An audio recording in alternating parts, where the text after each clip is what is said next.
তেলের রেট কেমন চলতেছে? ভালোই আছে। ভালোই আছে না? নামাইবেন কয় লিটার? এই মনে করেন 10 লিটার নামে এলামু। এই মোশারেফ তেলটা নামাতো। হয়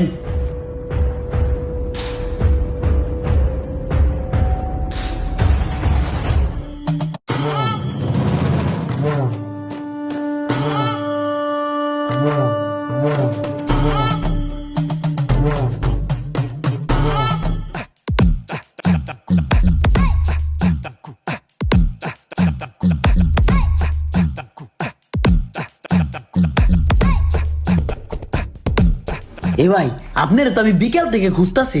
আপনি তো ভাই দুবাই যাবেন ড্রাইভিং বিষয়ে। আপনার হাতের তো ভাই ক্লিয়ার হয় নাই কে? আপনি তো ওখানে গেলে পরীক্ষায় ফেল করবেন। আপনার হাতটা আগে ক্লিয়ার করা দরকার। ভাই, বসের নতুন গাড়ি দিয়ে আপনার হাতটা ক্লিয়ার করে দিই। কালকে সকাল 10টায় আপনি আমার লোক দেখা করবেন। আপনার হাতটা ক্লিয়ার করে দিব। আমার অল্প কিছু বুঝেন। আরে তুমি এই কথাটা